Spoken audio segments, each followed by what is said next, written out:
So much about the...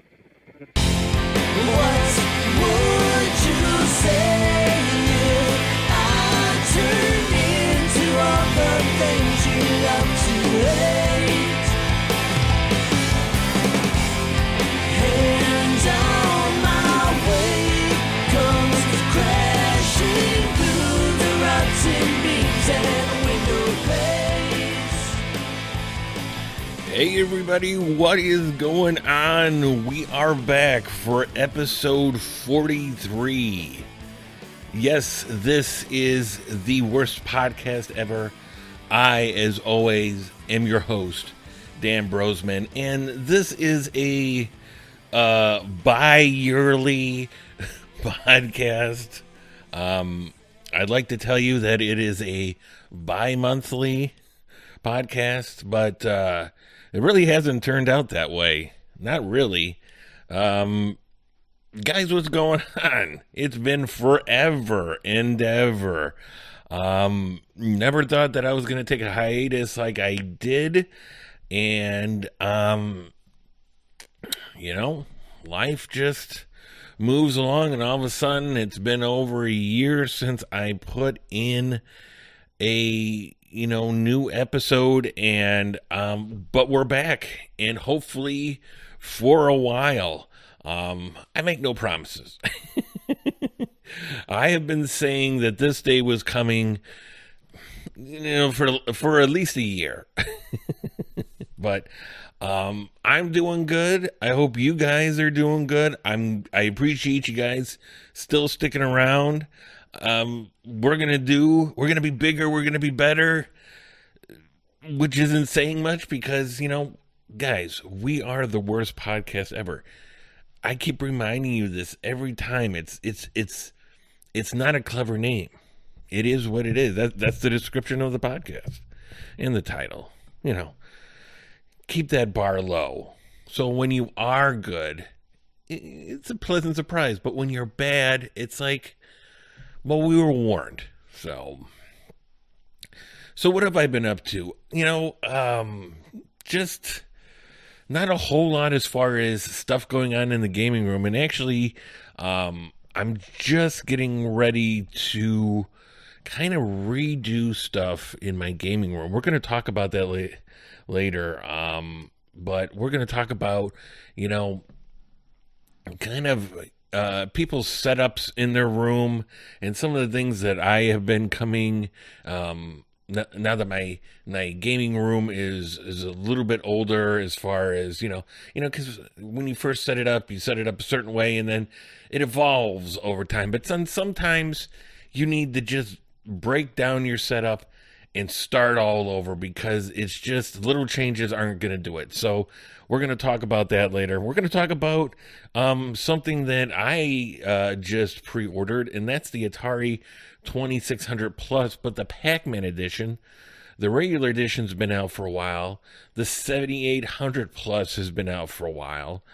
We're going to talk about some other things that I have pre-orders. We're going to talk about the Analogue 3D and a GameCube optical drive emulator. I always had to say ODE, optical drive emulator. Okay, I always want to say OED, but that's not right.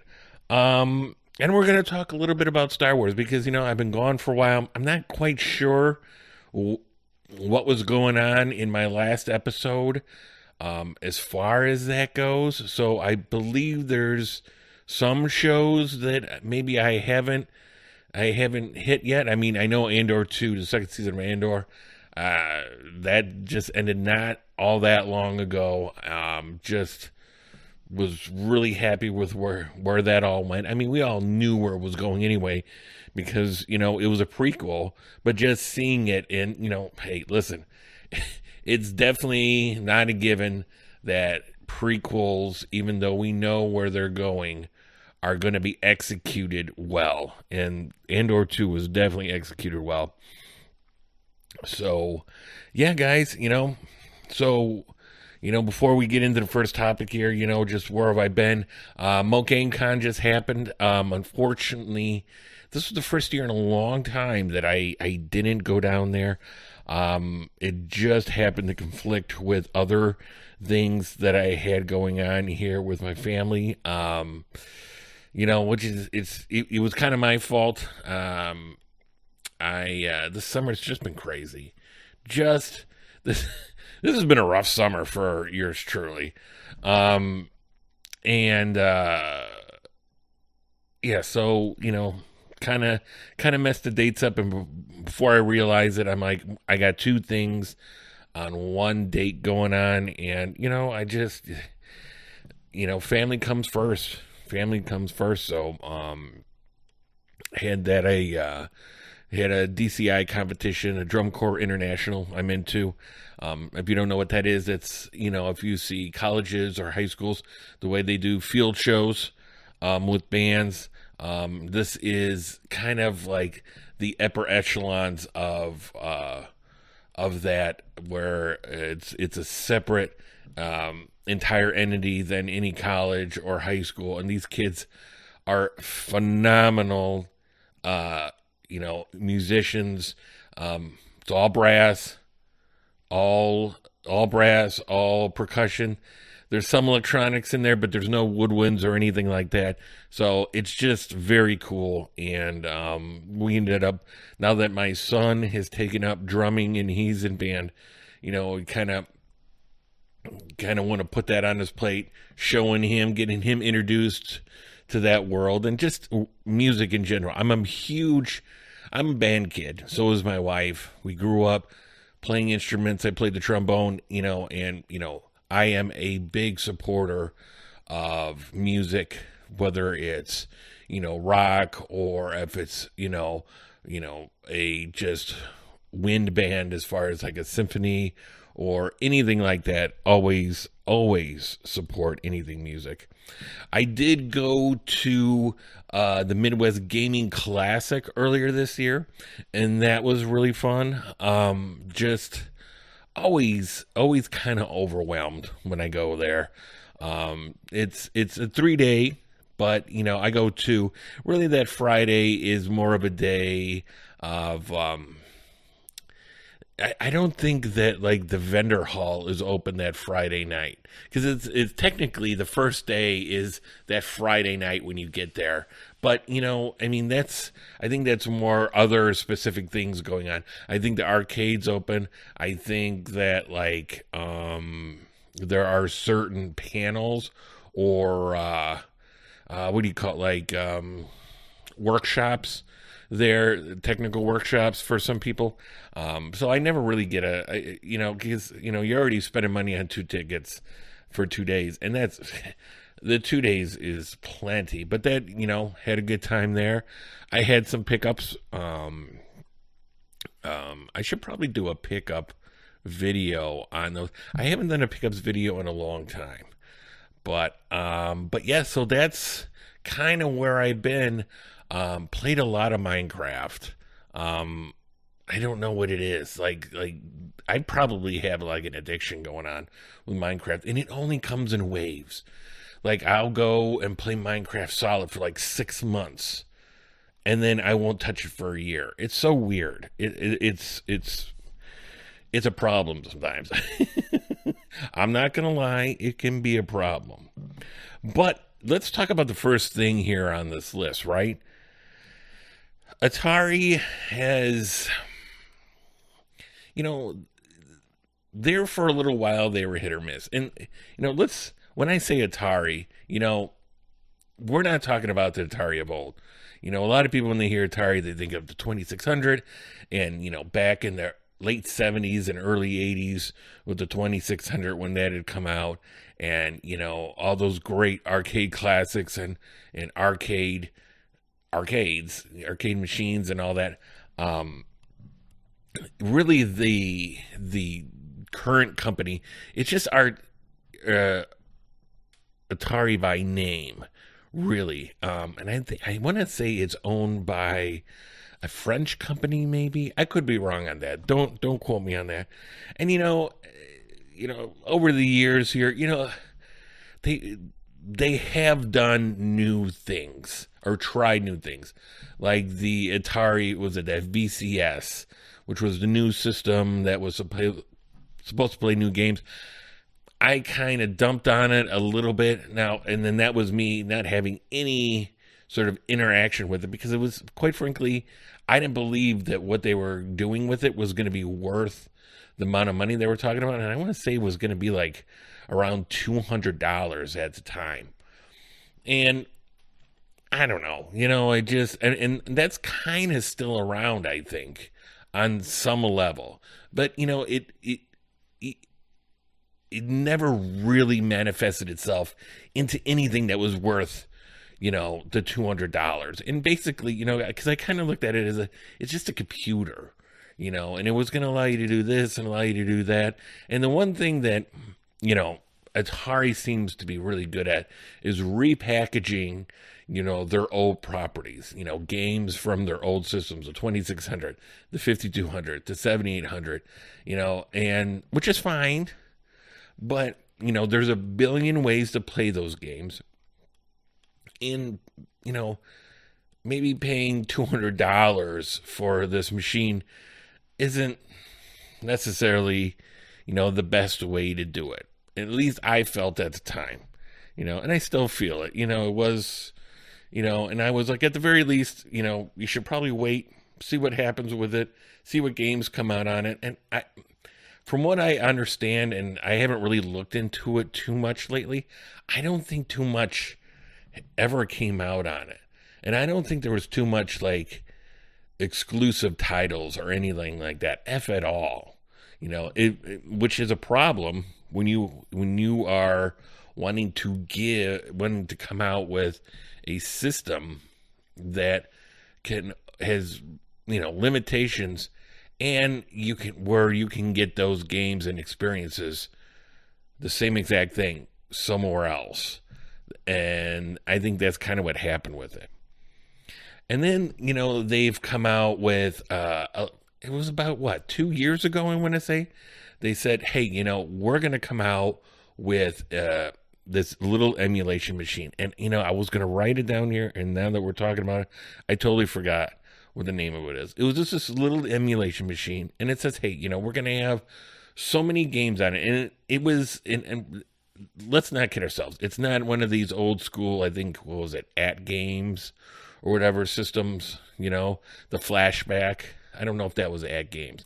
But anyway, back in the day, we all remember the flashbacks, right? Atari flashbacks where you buy this thing for $20 and it looked like a little, Atari 2600, but it was just a cheap piece of plastic. And you plug it in, originally had the RCA, and I think later on they might have made some at the end with HDMI ports. And you plug it in, and it has had preloaded games on there. Usually not Activision games, because Activision was third party, and you would have to get those licensed, and then you owe people money at Activision. And so now we have this other system, and like I said, I'm sorry that I don't have it on hand here. I should probably look it up, but I don't really have anything here where I want to mess with it. Anyway, and this system came out, it was a little bit sleeker of a design, and it really just said, hey, this is what we are.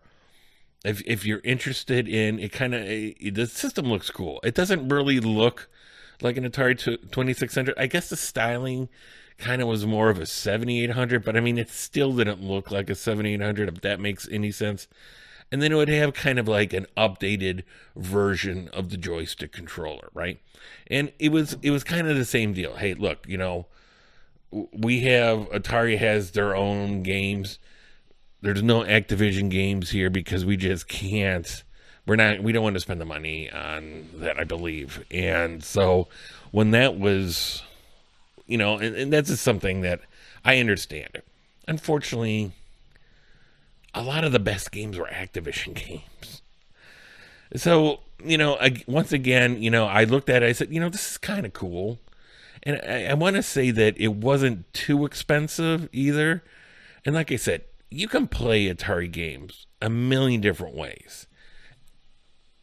I should say, not a million different ways, because most of the time you're playing it, if it's emulation, it's almost 100% on Stella, which is the core, the emulation core that's been around forever and ever and ever.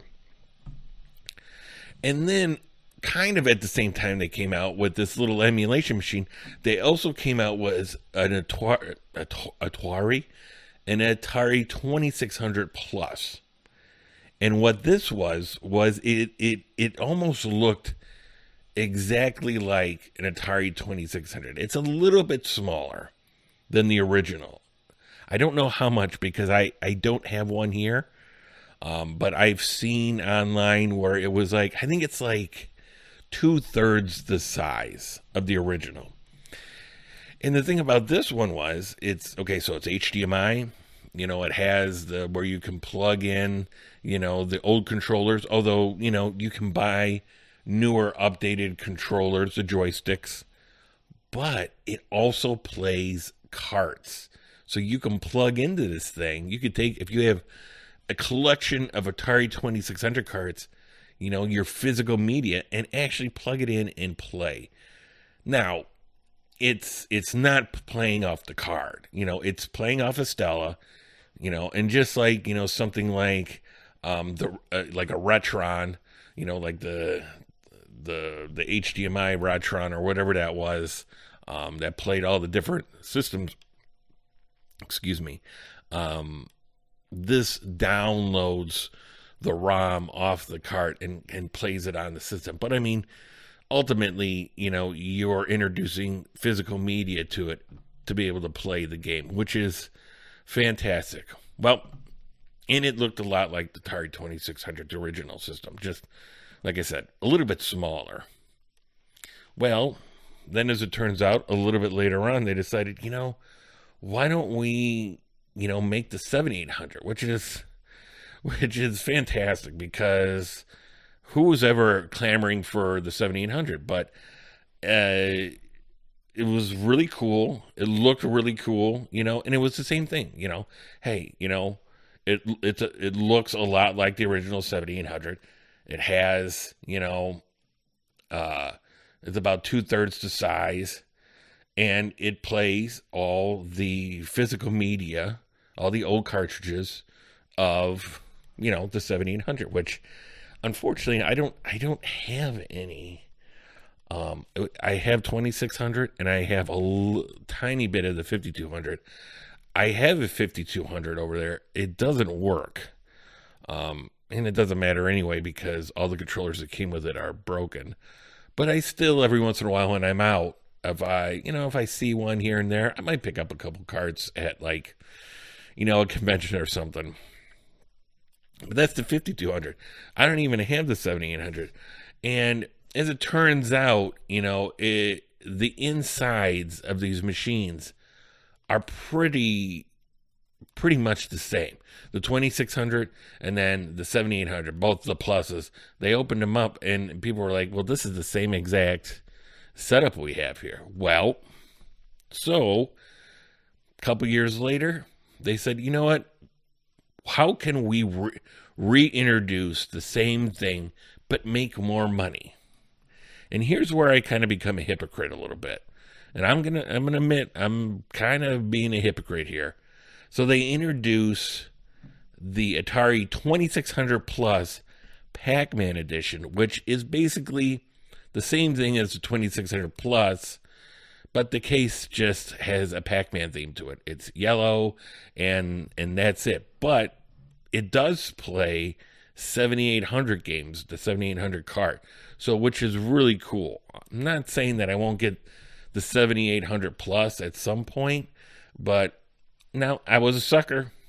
They reeled me in, because as soon as I seen it, I'm like, that's pretty cool. And lately, I have been collecting more on the side of hardware than I have of games, really.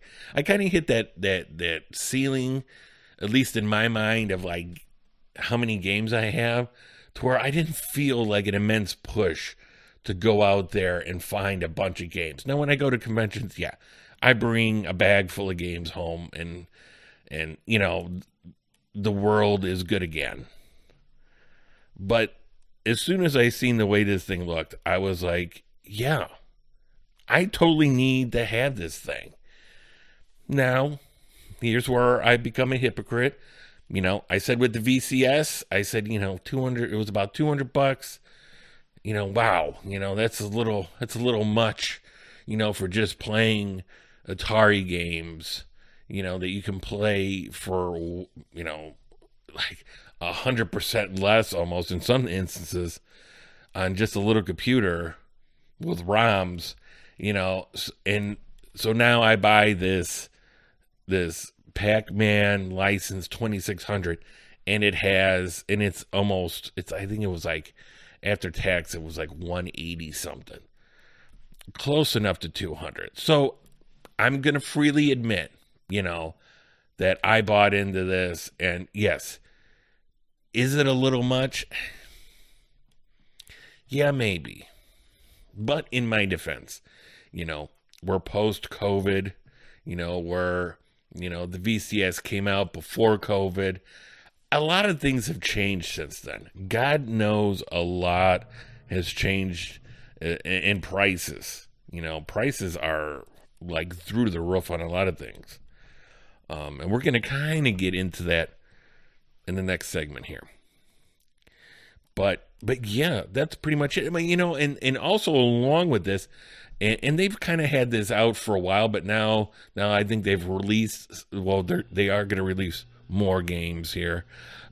They have reproduced, 1,700 cartridges and 2,600 cartridges. In some cases, had 2 games on one cartridge where you just turn the cartridge over and switch some toggle some switches on the back, and that'll tell you which game's going to play. Either the 2600 one or the 7800, which is what they did with Pac-Man, because when you get that system, when you order that Pac-Man 2600 system, it comes with a cartridge that has both, I think, the Atari 2600, the 7800, and maybe one more, maybe the 52 or something like that, which is kind of cool. So you're getting the system, you're getting the new cart, and I did also pre-order a couple other brand new games that are going to come out really soon in October, knock on wood. And I want to say one's Tiger Heli and the other one might be Berserk, I want to say. So, I mean, really something to look forward to. Really, would I have paid $180 something for the regular looking, Atari 2600 plus? No, I would have not. I think the normal one goes for maybe 130 something in there, which isn't bad, but isn't great. It really, I think in this case, because I already have like the Retron 77, which is from Hyperkin, and that plays the games really well too. I mean, not all games, and that's one thing I will say.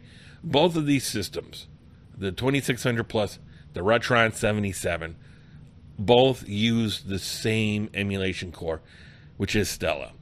And Stella plays like, I think, 90% of the games. It's compatible. But there are a handful of games that it's not going to be able to play, like, Pitfall 2, which, in those cases, I think it's some extra chips or something in extra on the carts themselves that, Stella's not able to reconcile as far as being able to play them. But, both systems are, I believe, come with a compatibility list. So, and if that going in, I mean, this is kind of like the Atari 2600 Plus, I think, is more of a form factor than an actual way to play those games. I'm going to be honest with you. And, for some people, I'm sure that that's going to be the main way they play the games. But like I said, I mean, Stella's been around forever. RetroPies, any kind of emulation machine that plays a ton of different systems, Atari 2600 is going to be on there. and we haven't had a problem with Atari emulation for like ever, if even ever we had problems. So excuse me. Yeah, but I think that's it. And like I said, the Atari, or the Retron 77, that's played, the game as well, and it came with a nice controller. So but if you're in the market, I mean, there's pre-orders, I think, are still out, and it's kind of cool. It's kind of cool. It's gonna look good up in my setup there, especially when I redo it. And yeah, I'm looking forward to getting it. Really excited. So every now and again, you get the specialty items. Retro gaming is such a niche, hobby. And and there's a lot of hobbies that are like this. I mean, you and I, if you're here, I'm sure you kind of feel like, it's a big community or whatever, and it kind of is. I mean, it really, retro gaming kind of really took off about, 6-7 years ago, and it just has been rolling ever since. But I mean, in the big scheme of things, it is a pretty small, group of people, all things considered. And so, along the way, you're going to have like, certain things that you can pick up that are really niche within our hobby, and like clone consoles, but like higher end clone consoles. And what I'm getting around to is, Analogue has kind of been the name, and they're in the way they make them. The fact that they use FPGA chips and boards to emulate the hardware, and which is supposedly as close to zero lag as you can get, and as close to 100% compatibility on all games as you can get for whatever system it is that they're doing. And I love Analogue. I've never had a problem with anything they do, even though I know there's people out there that, are, for whatever reason, are not happy with what they do. But, I mean, sometimes I think those people are just there to cry about it, just to cry about it, and we're not going to really get into that. But I have a lot of their stuff. I mean, I'm looking over here right now. I have, and I'm going to try to remember her name. I have the Sega Genesis one. I think that was the Super, MG or something like that, Mega Drive or something like that, MD. I have the Super Nintendo one. I have the TurboGrafx 16 and the Turbo CD, and that works really well. What else? I thought I had something else. Now, the Nintendo one, I didn't. When they really started coming out with this, the Nintendo one, that was the one where it was like milled out of aluminum, and then they had the gold one, remember? And it was expensive. I want to say those, like some of those, the ones out of aluminum were like $300-400 at that time, and I ended up getting like the I forget what they call it now. I'm really rusty on this stuff. The retro something HD or something. It's FPGA 2, and I want to say that that's still out there for sale. So what I'm getting at here is Analogue has definitely been something that I've been a follower of, and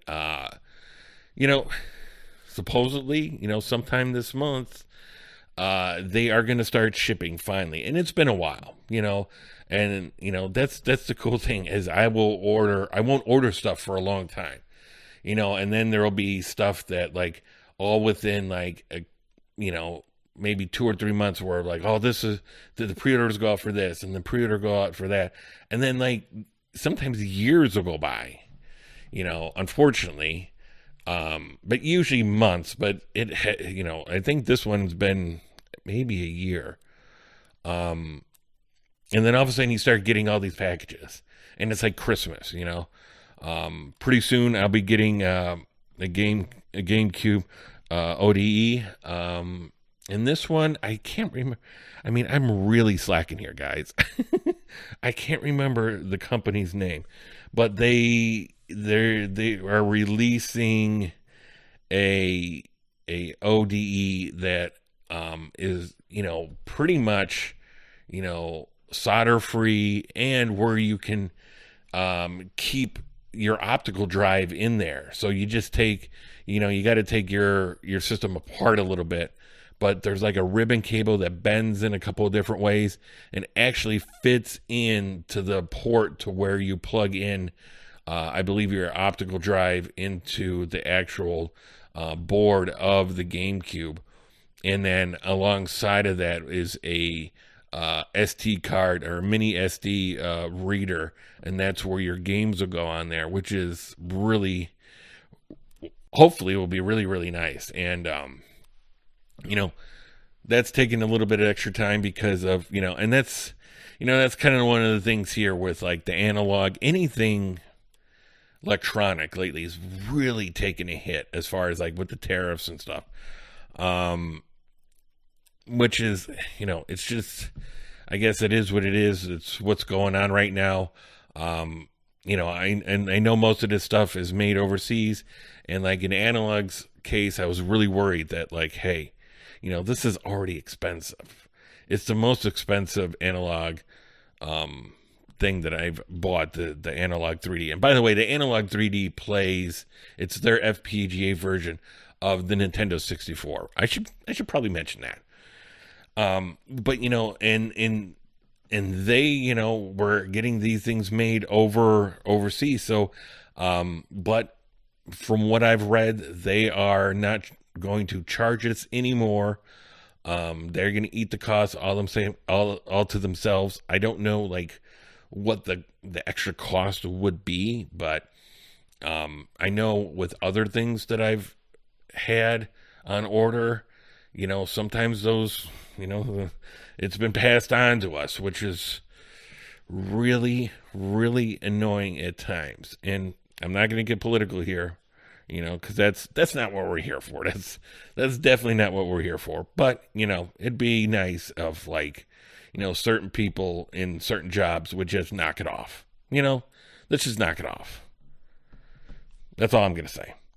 But these guys that are making this optical drive emulator, it was gonna be produced overseas, and they had to end up making it themselves here, and actually, brought people in to work for them to do it. So this was supposed to come out in, I want to say April, and here we are in August, and then like the Analogue 3D, I think the Analogue 3D didn't. It's well, I mean, that was supposed to come out, a couple months ago too, and it didn't come out. But I don't think that was necessarily because of the tariffs. I think it was just, they were behind on the production for that. It's unfortunate, those are two things that I'm really looking forward to getting and setting up here in the game room. I know, as far as like the tariffs, the only other thing that I've really run into that really just killed me that it affected was I want to get like a Mister, one of those FPGA systems, kind of like there's like a new thing out. You had the original Misters that is basically an FPGA dev kit, but it's now there's cores for all these different systems, and and that was, I'm not gonna lie, those are pricey. And there's a gentleman that has started making, I think now for a couple years, it's called the Mr. Pi, and it's a smaller form than the original Mister. It's a lot less than what a regular Mister would cost, and I've been trying to get my hands on one. They just did another round of pre-orders. I can't get it. When I go to pay, it denies me because I live in the United States, and the price I'm guessing that something to do with the cost that it would be to sell it to me here. And I've looked into it, and I'm like 98% sure that it has to do with the tariffs. And it's just, I mean, I complain about it a little bit, but I don't really know at this point what I can do about it other than just cry into my mic here. It's a little annoying, I mean, it's a hobby, it's a video game, so it's not really, that's first world problems, but it still does kind of suck because, a lot of times, things that happen with the government, you don't see it affect you necessarily in a direct way right away, or if at all, depending on what that may be. And this is the first time that I can remember where it was just like multiple things, all of a sudden where it's like, okay, now this is affected. Oh shit, this is affected. Oh shit, this is affected. And it's like, okay, man, but like I said, it's a hobby, it's video games, it's first world problems for sure. And hopefully in time, everything will sort itself out here. And, I'll be able to get one of those little devices because, I think those things look so cool. And I just definitely want one of them to tinker around with. So I've had multiple game rooms in my adult life, never in my childhood, obviously. My video game systems were in my bedroom. And, I had a little TV that was usually hand-me-down. And, you would have to sometimes bang on it to get it to turn on, one of those old tube TVs. I definitely had to use that box with the prongs on it in the back there to screw it into the back of your TV so you could plug your systems into it. So, I have been on that end. It's amazing. I started off gaming on these little...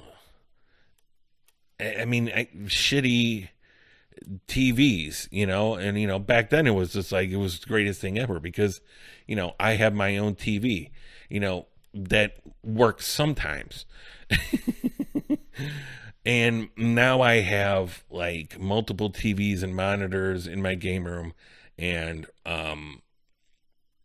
my kid self would have exploded. That being said, when I moved out, I had a condo in my first house, and I had a second bedroom, and it was, I don't know if I would necessarily call it a game room, but it was kind of the same deal a little bit, to where it was like, at the time I was doing more, that was during my PC gaming era. So, I had my computer desk there with, whatever computer I had at the time.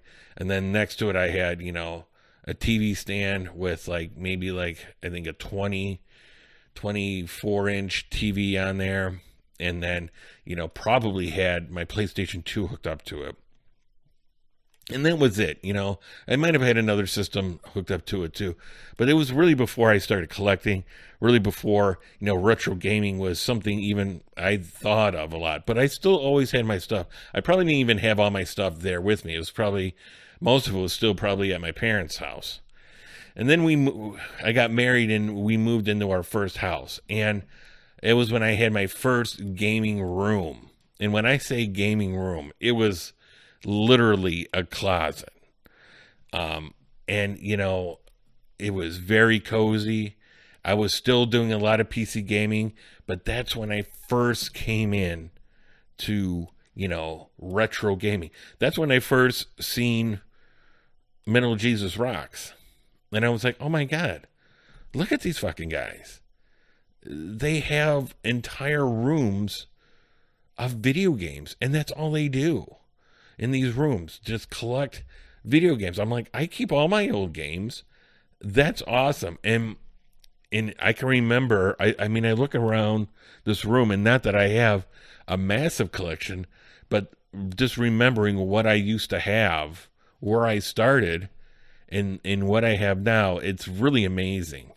And because literally it was the smallest little room, and I guess it was a bedroom before, because it was like a tri-level house, and so you go down the stairs to another living room, and then off the living room, you go through another door, and that's where this gaming room was. And it was funny because literally it was this little room, and then it did have a closet on one end, which took up like the whole wall, because the whole wall was like, the whole, I could stand in the middle of the room and touch each wall if I put my arms out like that. But I would open up the closet and I'd put shelves in there, and that's where all my games would go, because there wasn't that much room, out around, out around the desk that I had made for the room that fit into the wall on the other side. And I think I had a couple of Retrons at the time, a couple of Hyperkin Retrons, and that was the beginning, So, and that was small beginnings. The seed was set of where I would go later on. And now we go to, we bought a little bit bigger of a house, our final house, hopefully. I mean, as far as this, we move again, it's going to be because we're retiring and we're downsizing for sure. Because even like this feels too much. We were going to have more kids, and then it turned out, through no faults of our own, that turns out we weren't going to have any more kids. And so, the extra room turned out to kind of not needed to happen. But, what are you going to do? So here now, I started off with a handful of systems hooked up, and a lot of them, like at first it was like, a lot of the clone systems, a lot of the older systems, you were still talking, RCA hookups, and in some cases it was RF when I first started, but that went away fairly quickly, because a lot of new TVs that were coming out were not, there was a way to get RF to them, but it really wasn't the best way. And really here in the United States, we've kind of lagged behind as far as like quality over the years, because everywhere else kind of had SCART, and that was a better quality, kind of like S video. We had S video here kind of too. That was kind of like our SCART over here, but I kind of feel like even S video wasn't all that great, and that was only in certain systems, so I guess I really can't say that. But anyway, so after a while, these clone systems started, and there started to be ways to play HDMI. Because right away, when I built my current game room, I was thinking that I was going to have my regular, HD TV with HDMI hookups in the back, and then have like a CRT, against another wall, and have like the retro games that looked better on that. And real fast, I realized the way I set up my room is I kind of didn't want to do that. And that's very much a personal preference. I know a lot of people, love having that CRT and have ways of playing their systems on CRT, namely like the guys from Gaming Off the Grid, Wes and Robert. They're big. They have both HD TV, the modern TV, but then they also play a lot of stuff over like literally a console tube TV, which is awesome. Anyway, long story short, I decided that I didn't want to do that. I just didn't want to have to worry about setting up two separate systems. I just wanted to have one vocal point for where that would be, and then I started buying, these a couple arcade machines I had built, and then I got the Legends pinball from it. So like walls started going away really fast. Like I had a huge area down here, and it is kind of a big area. It's half my basement, but it's not a huge area, especially once you get stuff in here. And, so anyway, I decided that, like, look, I wanted the future proof, which is a great line. And I heard this early on from, I can't remember where, but future proof the way I play the games.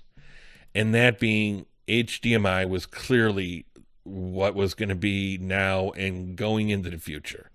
And, now we have, I think, HDMI 2.0 and, whatever. And I just was like, I'm going to figure out how to play my games on HDMI.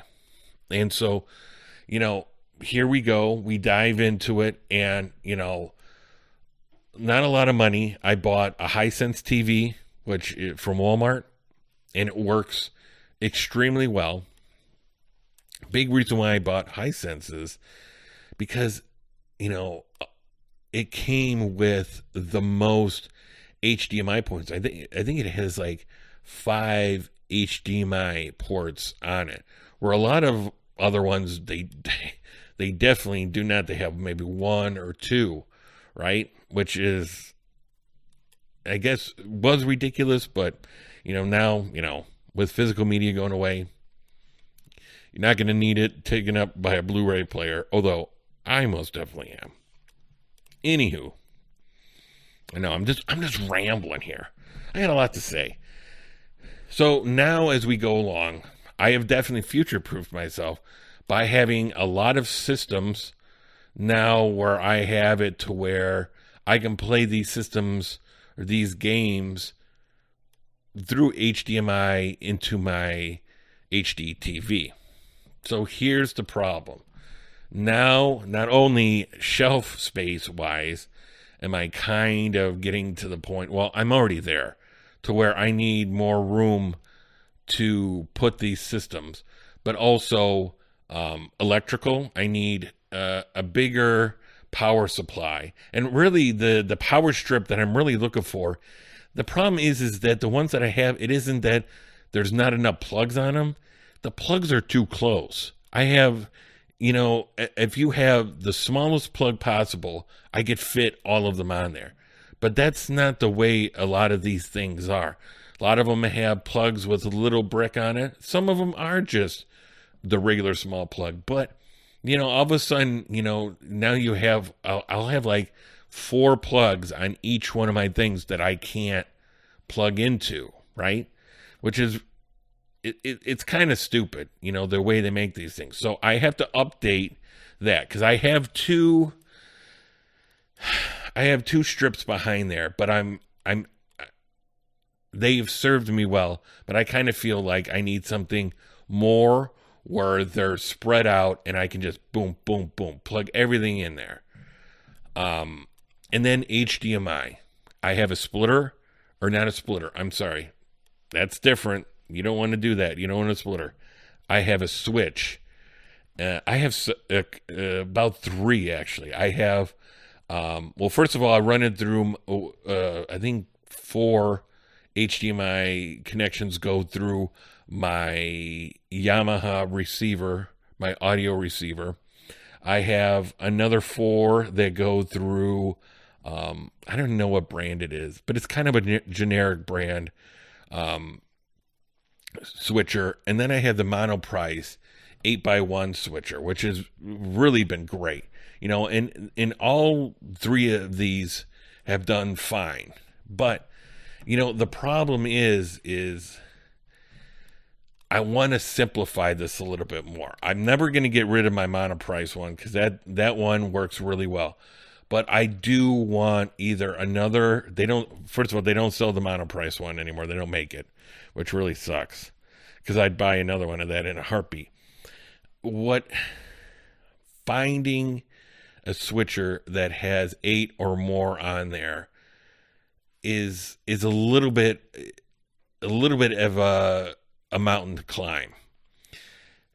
A little bit easier than it was before. There are more being made nowadays, but the quality is so hit or miss as far as working with certain systems. And I think that goes along more with the newer systems. But there is one that a couple years ago, Gary from Rock Solid Productions had reviewed, and it has 16 on there. 16 in and 1 out. So that, which means, the 1 out goes into your TV, and then you can have, 16 other things in there. Because, with you can't just get a switcher that's not powered. You have to have it powered. So each switcher, you have to plug in. Now, I understand that, if I can get that 16 and that works for everything, that would be great, because then I would be from down 2 plugs, right? Well, yeah, it'd be down 2 or 1. It'd be 1. Yeah, because I got 3 and then, so it'd be down 1. But still, that's one less thing I have to plug in. And I can get it a little bit more neat behind my TV. Guys, you know how it is. Anybody that's listening to this that has a bunch of systems hooked up, you don't want to look behind that TV. You don't want to look behind that cabinet, because it's dusty as hell. It's just a mess. And God help you if you got to go back there and change anything, plug anything. See, and that's where I'm at right now. I'm running out of space to plug things in.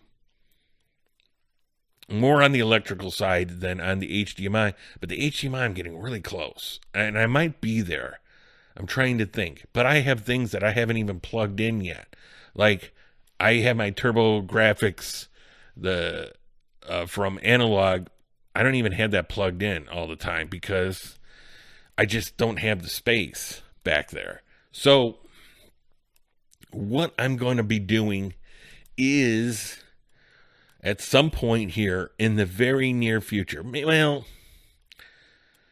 maybe at the beginning of next year, because like the switcher is like $200. It's a little bit of cash, and I've been trying to do my diligence here on, is it worth the money? Is it, so I'm still not for sure on that.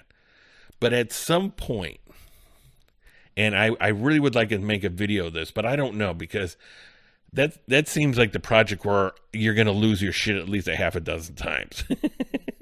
And I don't know how well that's going to translate into a video. It might translate very well. There will be a lot of editing due to language, that's for sure. But, at one point I want to pull that out and just unhook everything and just start all over. But, I got to get more shelves. I got to figure out how I want to design that, the layout around my TV. I got to see if the cords will reach, if I got to buy different cords for that. Just the whole layout. I got to buy a switcher. I got to buy, probably going to get a new power strip, even though the ones that I have are working fine. But the way you have to plug into them and not having enough plugs, really, that's the thing that's really been bothering me the last couple of years, has been not being able to keep everything plugged in all at once. And you can have a ginormous bar and with a bunch of stuff plugged into it in this case, because you don't have everything turned on all at once, right? I'm going to have like 16 consoles plugged into it, right? But you're only going to have one on at a time, and really the consoles aren't pulling like big wattages. Even your TV is not pulling that much. So yeah, I guess that's going to be my big project coming up. I'm really looking forward to it, because I kind of feel like I should have been getting ready to do this like a year ago. But like now, now that this new stuff's coming, these new pre-orders are going to be showing up here, and I'm going to have a couple more consoles. I'm looking here and I'm going, I don't know. Where am I going to put this? Where am I going to put this to play that? And it's just really, I'm just scratching my head. And I really, really don't know. I do have an idea. I mean, I just have to get into the whole planning. Like, I know what stuff I need as far as hardware goes, like electrically. That's not going to be hard. Amazon makes that very easy. The search, the internet's very easy. The only thing I got to figure out is like how I want to put the shelves and what's going to fit there. Because I have a huge, the house support, the main house support I-beam comes right through there. So I don't know like if I can get like certain level of shelves underneath it. It's you know, and to where it looks good, you know, because right now everything's very clean, and that's really what you want to look. And I already bought like LED lights to go in the new shelves or whatever. I don't even know what shelves I'm getting, but I'm already planning here, and they were on sale, and they look really cool. But yeah, I mean, that's where I'm at with that. You know, if you guys have any ideas, or, you know, you want to share, you know, you can reach out in the comment section. If you have pictures of like what your setup looks like, you know, send them in, you know, email me. My email is theretromustache@gmail.com. Yes, that was what I was going to name the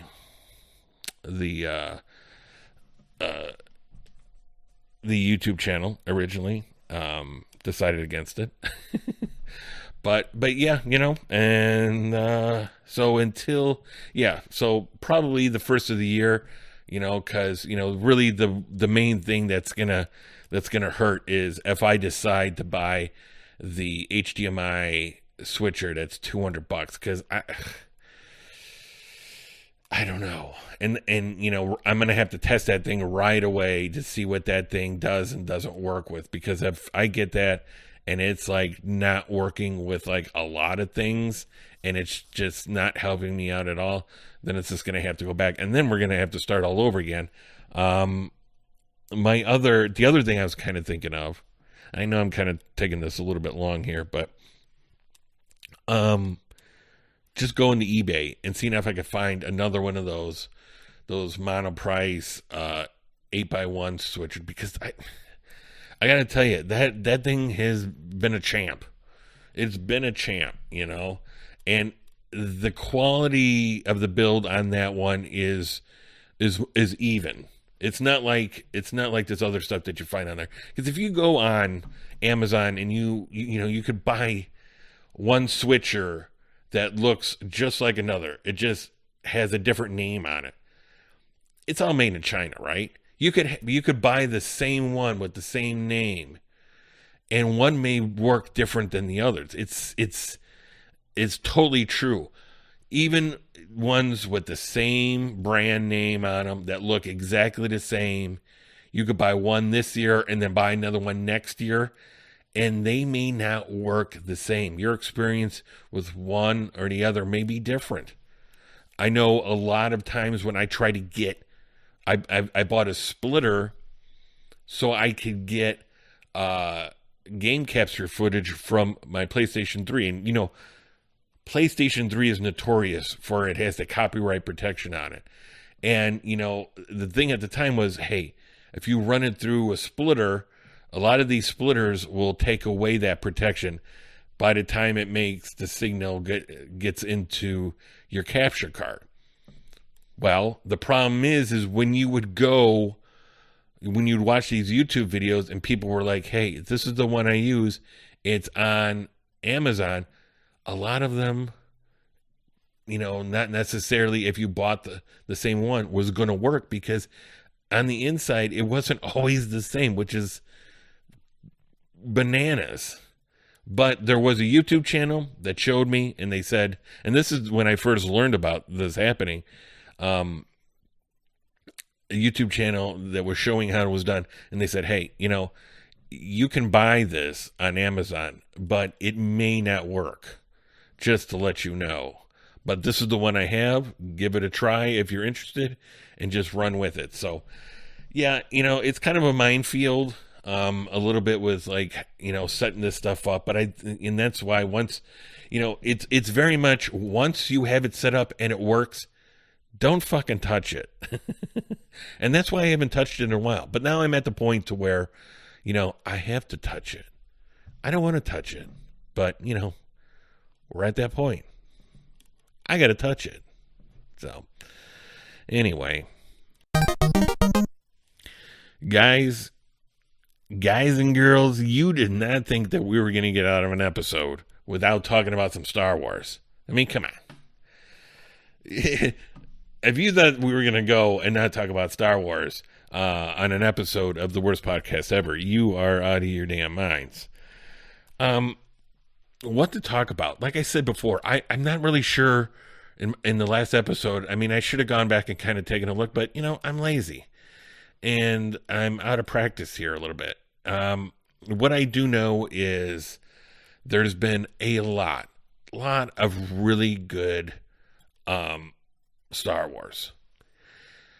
I know that The Mandalorian season 3 was, I thought, okay. I thought it was good. I thought I don't know, there was parts of it that were I thought parts of it were just okay. So when I said I think it's good, I thought it's good, but it's right on the point to where I'd say it was okay, and not by any means am I saying bad or am I poo-pooing on it. It's just I thought like the second season was so good, and I enjoyed that so much where, the third season kind of felt like it took a step down a little bit. So I think it was more of, something like that. So, but we have that movie. They should be, I'm pretty sure they're done filming that. The Mandalorian and Grogu movie. So that'll be interesting to see. I'm really curious and to see where they're going to go with that. They have a bunch of, I think they have Ryan Gosling and Sigourney Weaver are in one that I think it's called Starfighter. And, that's, I guess being shot right now, or it's pretty close to starting. So, it's been a while since we've had, any sort of Star Wars movie, which is, it kind of just irritates the shit out of me sometimes. But, it was basically three things. We had, the strikes that happened, we had, I guess we could say we had COVID, and then, but then I think Kathleen Kennedy kind of messed it up a little bit, on her planning, and, I don't want to be a dead horse by jumping on her anymore, because she's on her way out. At least that's what they're always saying. And you never know. You never want to say, hey, I know from my job, you never want to say that you want to get that boss out, just to get him out, because you never know what's going to take that person's place. It could very well be worse than what you were trying to get rid of. So anyway, we got Star Wars movies coming out at some point. I don't know really what the release dates on those are. And then, so we had, the third season of The Mandalorian. We had Ahsoka, which I absolutely loved Ahsoka. And I'm pretty sure that we talked about Ahsoka on this channel before. So I'm not going to rehash that. And actually probably Mandalorian too. But the one thing that I know was still going on was Andor Season 2, which was just, chef's kiss, of probably some of the best Star Wars. Well, no, it is the best Star Wars that Disney has produced since they've taken it. And even if you throw George Lucas Arts in there, it is some of the best Star Wars. Some of the writing in that was just so good, which is kind of a departure from, a lot of even the old Star Wars, because, George Lucas was not a good writer. He was a good filmmaker, but he definitely was not a good writer. And, you want to see a glimpse of his writing skills. Take a look at, Clone Wars, the movie, and, not great writing. Sorry, George. I couldn't do any better, but, it's still, it was no bueno. And that's okay, it was so interesting to see how that Andor rolled right into Rogue One. And I loved Rogue One. Not as much as I remember, because when Andor 2 got over, right away I went and switched over to Rogue One, and the movie itself was good. The music, I forgot how much that music just drives me nuts. I forgot who's the composer, but whoever wrote that music was trying to skirt we're gonna be like John Williams.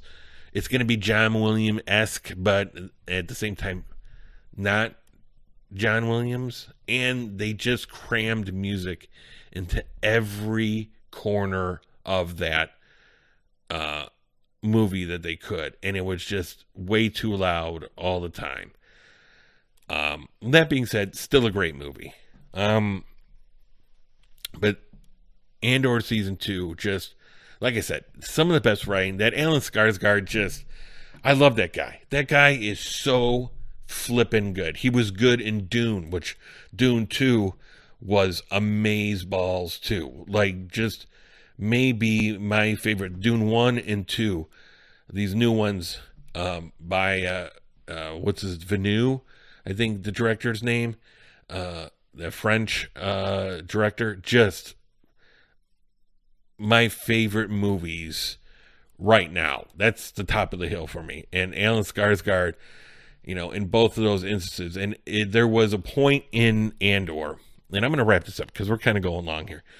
There was a point in this last season of Andor, towards the end there, where Alan Skarsgård's character had kind of been found out. Luthen's his name.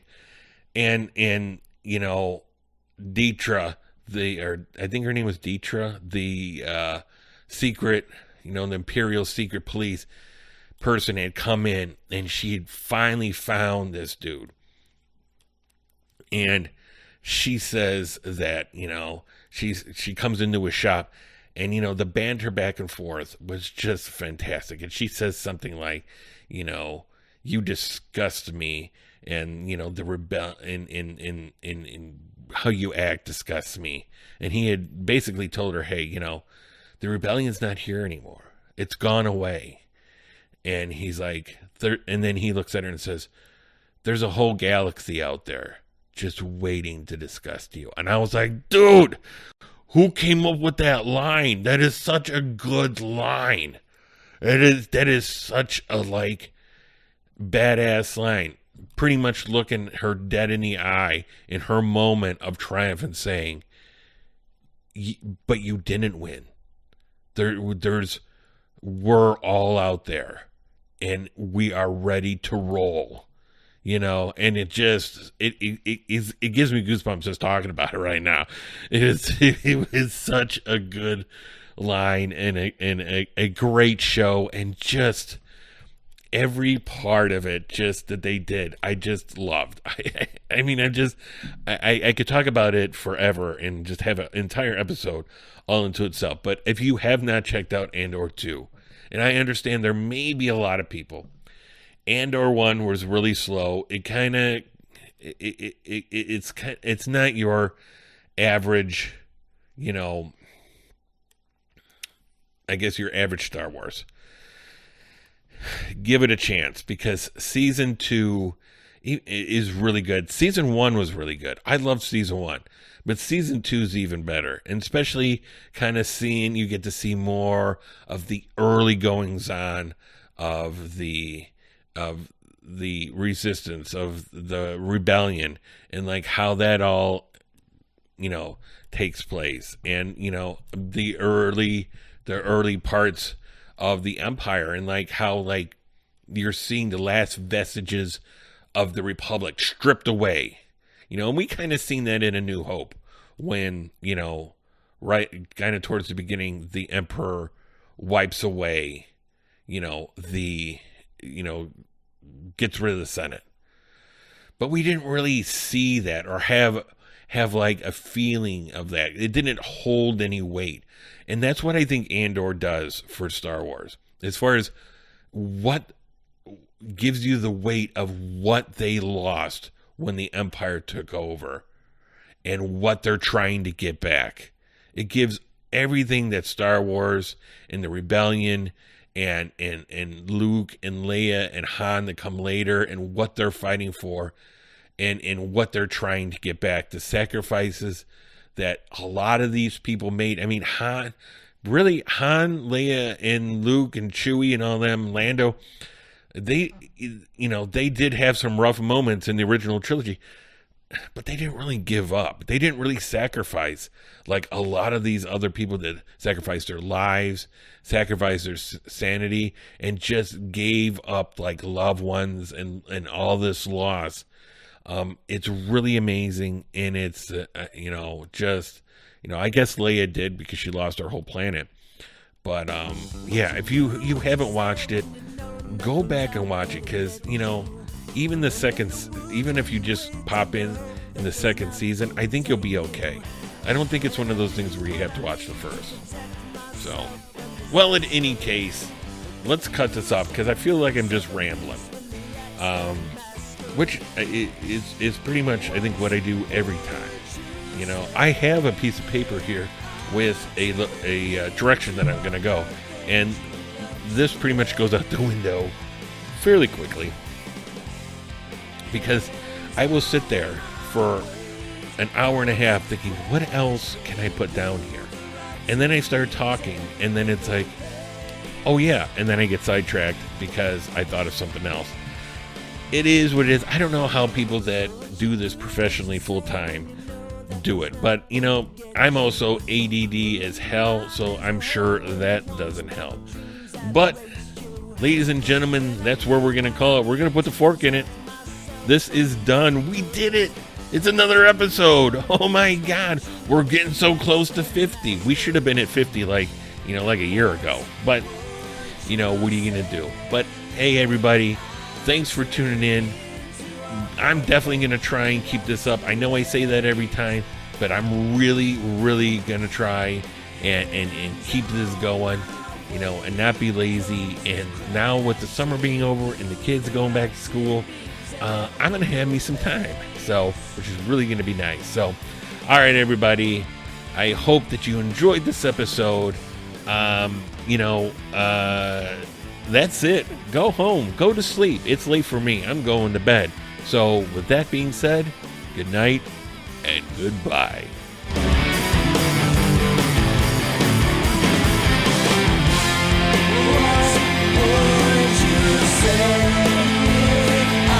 Hey, Aaron, where are you? Where is Aaron right now? No Aaron, huh? Well, you better be sick, dead, or mute, Aaron.